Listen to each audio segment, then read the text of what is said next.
요한복음 18장 1절 9절의 말씀 안에 들어있는 내용은 제자들을 끝까지 지키시고 보호해 주시는 예수님의 모습이 나타나고 있죠.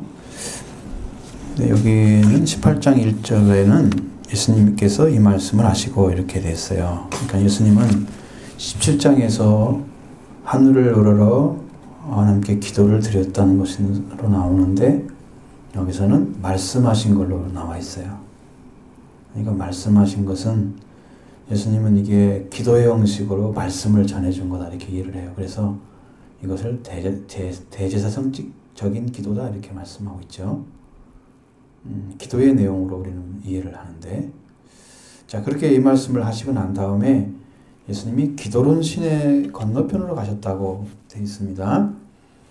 근데 그곳에는 동산이 있고 제자들도 함께 들어갔다 이렇게 기록되어 있습니다. 1절에 기도론 시내라는 것은 탁한 아니면 어두운 이런 의미를 가지고 있습니다. 기도론이라는 말 자체가. 그럼 시내가 탁하다 어렵다는 것은 흙탕물처럼 검은 물이 흘러내려가는 곳이에요. 그래서 이제 기도론이라는 말을 쓰고 시내라는 말을 붙여놨어요. 그래서 검은 여울, 강바닥이나 이렇게 보면은 바다나 바닥이 얕거나 이래가지고 물이 이제 보이잖아요. 폭이 좁아가지고 물살이 센 곳 있죠. 그런 것이 빠른 곳, 그런 것이 여울이라 그러는 거예요. 물이 흘러가는데. 근데 기드론은 어디에 있냐? 기드론 시내가가 예루살렘하고 감람산 사이에 있는 골짜기예요. 그러니까 예수님이 지금 동산으로 갔다는 것은 예루살렘으로 들어갔다는 얘기일까? 감람산 쪽으로 갔다는 얘기일까? 그렇지, 감람산이지. 예루살렘은 시온산이 있는 거고. 건넜다고 그랬잖아. 기드론 시내 건너편이라고 그랬잖아. 그럼 건넜다는 얘기잖아. 시내를. 그러면 예수님이 동산이 있는 곳으로 갔다 그런 것은 감람산 쪽으로 갔다 그래요. 하는 얘기예요. 예루살렘 쪽에서 기드론 시내를 건너서 있는 그런 동산 있는 데라고 그랬습니다. 이 동산은 당연히 감람산을 가리키고 있습니다. 성경에는 감람원이라는 산이라는 말을 가지고 있어요. 누가복음 19장이나 이런 데 보면 이게 써 있어요. 똑같이. 감람원이라는 산이라고 써 있어요. 이게 산이라는 의미는 동산도 되고 동산보다 크기도 하니까 산이란 말도 붙이려가지고 이 두 가지 언어를 다 사용하는 그런 것이 높진 않다는 얘기죠. 실제로 예루살렘에서 감람산을 보면 안 높아요. 사진 찍으러 보면 안 높아요. 근데 거기는 감람나무가 많은 거예요. 올리브 오일을 짜는 그런 나무 있잖아요. 그런 나무가 아주 많이 심겨져 있어서 그래서 감람산이라 그런 이름을 가지고 있는데 그곳에 예수님이 제자들과 함께 들어갔다. 2절에 보면 그곳은 가끔 제자들과 함께 예수님이 뭐 하는 곳이었어요? 모이는 곳이었어. 모이는 곳이었습니다. 그러니까 누구도 알아요? 가룟 유다도 아는 거죠. 예수님을 죽일 수 있는 파는 그런 제자였던 유다도 그것을 알고 있었다. 아마 이곳은 예수님과 제자들이 가끔 가는 곳인 것만큼 제자들은 예수님이 하시는 일이 무슨 일인가 알았을 거예요. 기도하시고 거기서 뭔가를 함께 은혜를 받고 아마 그 모습을 제자들이 보면서 뭘 배웠을 것 같아요? 예수님이 어떤 분인가를 많이 배웠을 거예요. 여러분 어떤 사람인가를 보여주는 이것은 뭐가 중심이겠어요? 그가 어떤 삶을 살아가느냐가 그 사람을 증명하는 거죠. 감람산에 갔을 때 놀고 있었겠죠. 제자들하고 농담하면서 재밌게 놀이도 할까요? 한번 찾아봐라 그러면서 그러지 않았겠죠. 예수님은 틀림없이 거기서 기도하고 하나님과 교제하는 것을 보여줬을 거예요. 자들이 알도록.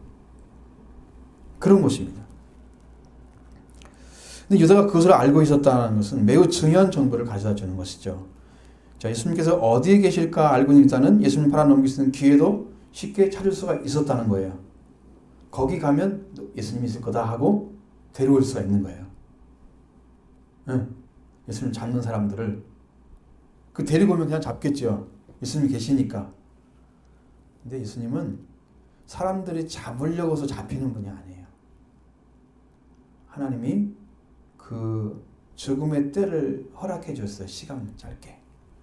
그래서 이 땅에서 그 사람들에게 잡혀 죽는 고난을 받지만 하나님은 그 고난의 시간을 사용해서 예수님이 죽음이죠. 그 예수님의 죽음을 후에 3일에 부활하시잖아요. 그 부활의 역사를 통해서 온 인류를 죽음에서 생명으로 옮기는 일을 그 짧은 시간에 행하시는 거예요. 그래서 허락하신 시간이 하나님께서 그때만 예수님을 잡을 수가 있어요. 예수님이 잡히는 분이 아니세요. 누가 예수님을 잡아요? 못 잡아요. 그냥 허락한 시간에. 3절에 보면 유다가 군대와 제사장들과 서기 바리새인들에게 얻은 아랫사람을 데리고 등과 회와 횃불과 무기를 가지고 그리로 오고 있었다고 돼 있어요. 그럼 유다가 얻은 군대는 로마 군병은 아니에요. 빌라도와 이끌었던 로마 군병은 아니고 유대 군병, 유대 사람들. 그리고 제사장들과 그 바리새인들의 아랫사람들은 사내들이라는 공회가 있어요. 72명이 있는 대법관과 같은 곳이에요. 거기에서 사람을 부리는 종들이나 관리인들을 말하는 거예요. 이 아랫사람이라는 것은. 그 사람들을 데리고 지금 예수님께 온 거예요. 뭘 가지고 왔어요? 등불. 밝은 빛이 딱 나잖아요. 길을 열려 인도해 주는 거고, 횃불은 더 큰 거잖아요. 거기다 묻히면 막 20분, 30분, 1시간 이렇게 탈 수 있도록 불을 이렇게 기름을 전겨가지고 기름을 가지고 다녀야 되죠. 꺼지려고 하면 또 붙여야 되고 또 붙여야 되고. 그렇게 해서 횃불을 가지고 와. 그분 그때는 언제라는 거야? 시간이 밤이란 뜻이죠. 그 다음에 여기는 다른 성경에는 뭐 검과 몽치를 가졌다 그래요. 근데 그건 안 나와 있고 여기는 전쟁의 도구를 얘기하는 거예요. 전쟁의 도구에 필요한 것들을 다 가지고 왔어요. 그럼 예수님을 꼭 잡는데 한 사람을 잡는 게 아니라 몇 사람을 잡는 것처럼 아주 대단히 준비를 잘하고 온 거야. 숫자는 얼마 되는지 모르지만 군병들이나 그 종들이 그렇게 예수님을 잡으러 왔어요.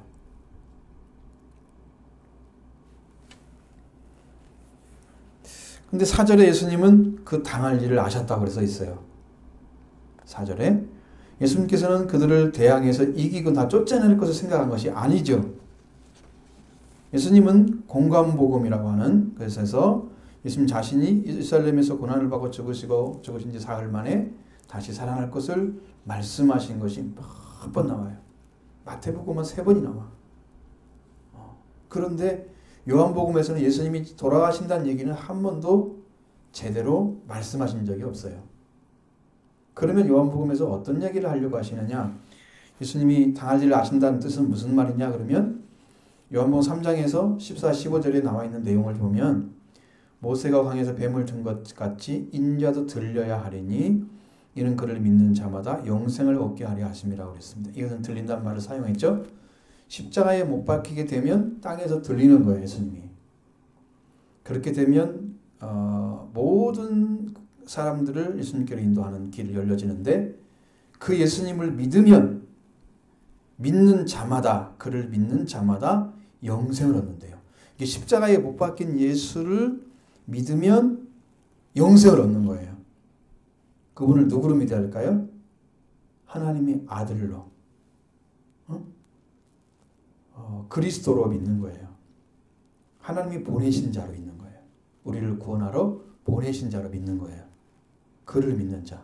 십자가에 못 박혔어요? 못 박힌 예수는 패배자가 아니고 우리를 구원할 자예요. 예수님이 싸움에서 졌을까요? 이겼을까요? 십자가에 못 박힌 것은 사람이 이긴 것처럼 보여요? 진 것처럼 보여요? 진 것처럼 보이죠? 그 지는 것이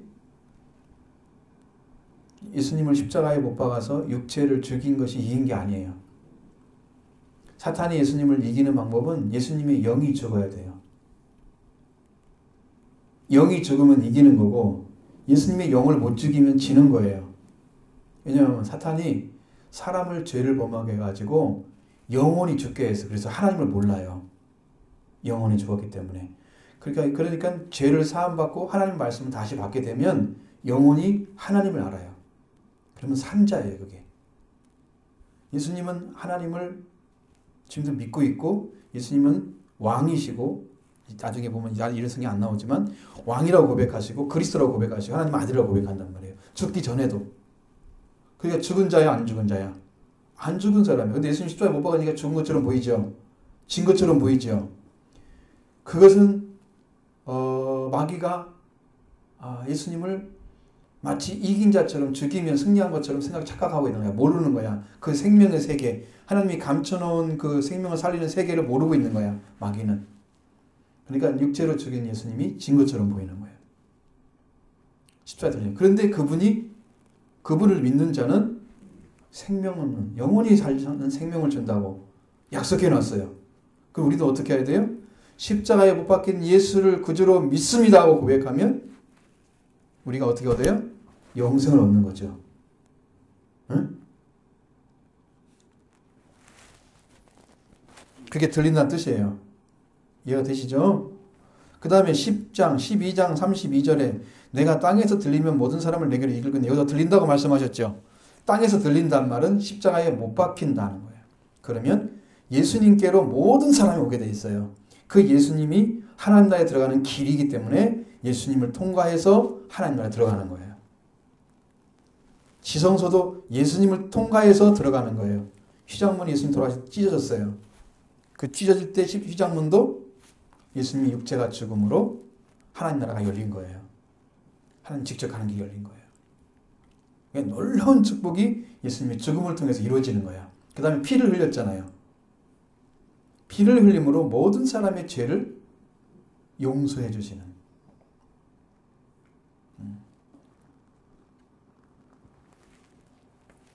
그러니까 예수님은 지금 무엇을 하려고 하는 거예요?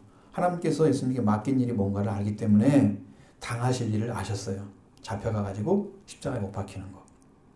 아셨죠? 대항하려고 준비한 게 아니고. 그래서 예수님은 그들 앞으로 나갔습니다. 너희가 나를 누구를 찾느냐? 이렇게 물으니까 뭐라고 그랬을까요? 뭐라고 대답해요? 5절에서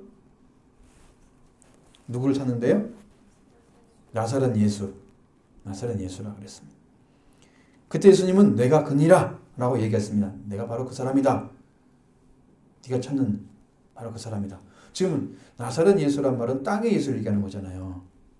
땅에 어디 살았던 누구. 이스라엘 사람 항상 얘기할 때 어디 사람 누구. 가리온 유다 그러면 가리옷이라는 곳에 살았던 유다를 가리키는 거예요. 가리옷 출신의 유다. 그러면 나사렛 출신의 예수. 그거잖아요. 그 얘기예요. 그러면 땅에 산 예수를 지금 죽이려고 찾아본 거야. 하나님이 그 예수를 그리스도 하나님의 아들로 보낸 것은 모르는 거죠. 사람들은. 숨겨져 있어요. 그들은. 그게 그를 믿을 리가 없잖아요. 근데 그렇게 말씀하시는 예수님, 내가 그니라 하는 말씀하시는 예수님 앞에 누구도 있었다고요? 유다도 같이 서 있었는데, 내가 그니라 하도 가룟 유다가 엎드렸을까요? 안 엎드렸을까요? 아무 말도 안 했어요. 이미 사탄이 들어가서 그 30명을 점령하고 있었어요. 그러니까 사탄이 지금 사탄이 쓰고 있는 거야, 지금 가룟 유다는.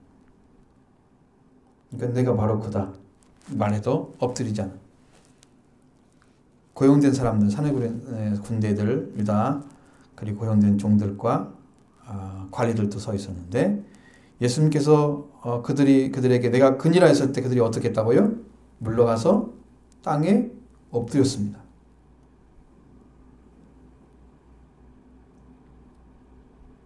제가 문법을 보니까 과거 능동태였어요. 예수님이 그냥 지금 말하자마자 그들은 그냥 땅에 스스로 엎으셨어요. 스스로.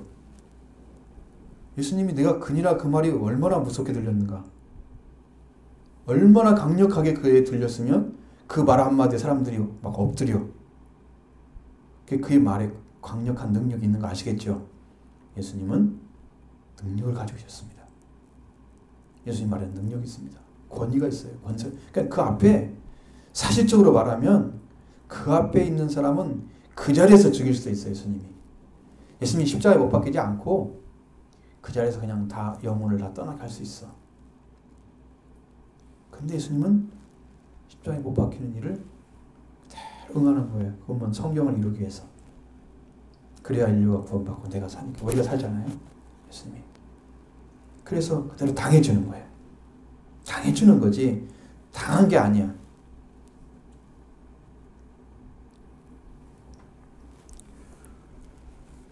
예수님이 하나님 아들로서 완전한 권위를 가지고 계신 분이야.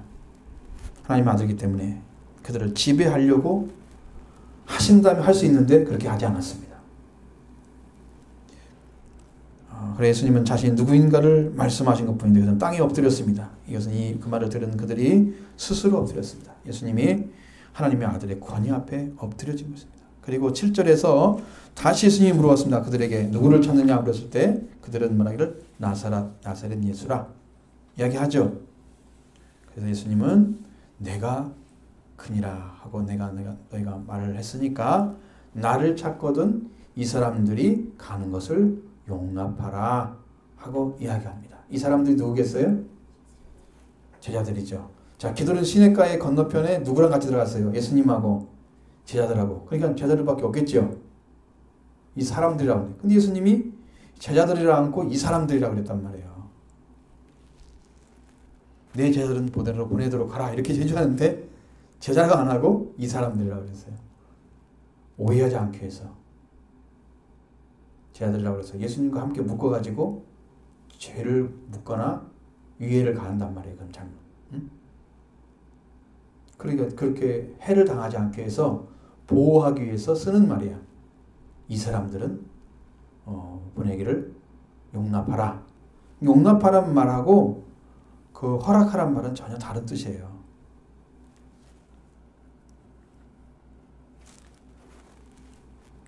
용납은요. 내 말을 좀 잘 들어가지고 마음을 더 그렇게 해서 내가 말하는 걸 좀 이렇게 잘 도와줘라고 이렇게 부탁하는 거야. 응? 허락하란 말은 내가 청하는 것을 어떻게 하라고? 응? 그냥 들어줘라 그런 뜻이야. 그 예수님이 허락하라고 그러지 용납하라고 그러겠어요? 근데 우리말은 예수님이 마치 부탁하는 것처럼 이 용납하라는 말로 사용됐으니까 많이 의미 다르죠. 예수님이 뭐가 부족해서 그들한테 그런 부탁을 하겠어요.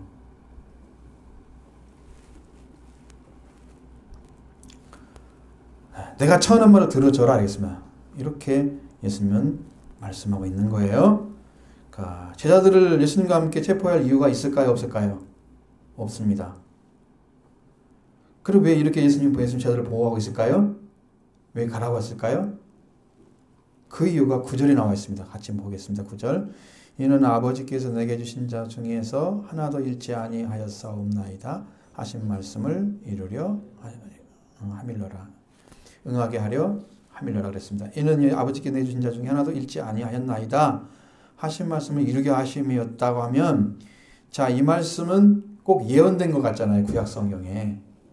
근데 구약 성경에 이런 말씀은 한마디도 없어요. 찾아볼 수가 없어요. 단순하게. 그럼 예수님이 하신 말씀 안에 있어요. 우리 요한복음 17장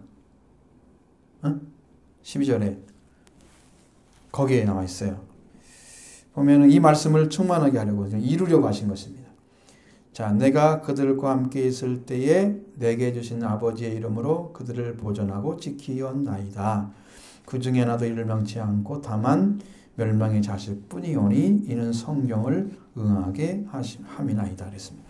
자, 예수님 제자들과 함께 있을 때 예수님께 주신 아버지의 이름의 그 권세가 지금 제자들을 지켰다고 말씀하고 있어요. 저에게도 그런 권세를 주시지 않았나 생각해요. 지금 그런 것은 제가 믿어지기 때문에 하나님 제가 어떻게 지켜야 됩니까? 지금 그걸 좀 고민하면서 기도하고 있습니다. 아들이면요 아버지의 이름의 권세를 주세요. 아들이면 아버지 이름이 너무 크기 때문에 하나님 자신이 와서 일을 하시는 거예요. 통틀어서 통째. 그냥 아버지의 권세가 너무 크시기 때문에 그 아버지의 이름을 건너뛰어서 예수님과 함께 있는 제자들을 해할 자는 아무도 없어요. 내 손에서 빼앗을 자가 없느니라. 내게 오는 자는 내가 결코 버리지 않을 것이고 내 손에서 그를 빼앗을 자가 없느니라 그랬어요. 예수님은 아버지의 이름으로 제자를 확 붙잡고 있었으니까 그 누가 침범해서 제자들을 해하고 있어요. 뺏어갈 수 있어요. 못 뺏어가죠? 예수님 못 뺏어갑니다. 예수님 안에 들어가 보십시오. 예수님이 여러분을 생명처럼 지키잖아요. 눈동자처럼. 그러니까 안 잊어버려요. 예수님 우리를 안 버려. 버리지도 않으시고 빼앗기지도 않으시고. 이름의 권세 크죠? 마귀가 아무리 무슨 노래도 안 빠져요. 그래서 누구만 뺏겼을까? 멸망의 자식 뺏겼어요. 누구예요? 요한복음 7장에 6장에서도 예수님 말씀하셨잖아요. 너희 중에 하나는 마귀니라. 그랬잖아요. 가룟 유다는 멸망의 자식이라고 표현되어 있어요. 그렇게 기록해놨어요. 그 마련 유다 한 사람만 빼앗기는 거예요. 그것은 멸망의 자식이라고 명령되어 있는 거예요. 뺏긴 게 아니고 멸망의 자식이 들어온 거예요. 제자 안으로. 그럼 그도 기회를 준 거잖아요. 기회를 잘 못 잡았어요. 구원은 만자리에 쓰지 못했습니다.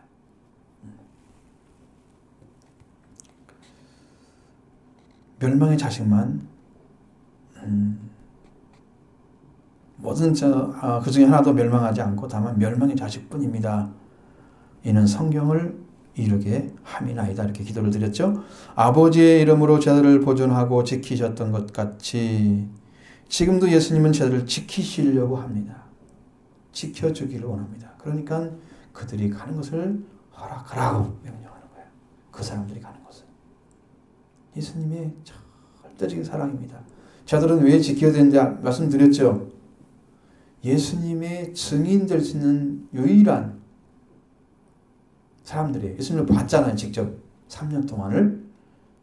그 예수님이 하시는 일도 다 지켜봤고 그에 전했던 말씀도 다 들었던 사람들이잖아요. 그들보다 예수님을 정확히 알 수 있는 사람은 없죠. 육신의 생활을 같이 했으니까. 그러니까 그들이 있어야 돼. 그러니까 예수님이 이루시는 이 십자가 죽음의 그 부활 가운데 이루시는 세례 인류를 구원하시는 그 구원의 능력을 제자들의 예수님께서 입혀주셔가지고 구원하도록 증인으로 세우는데 필요한 사람들이에요. 이 사람들이.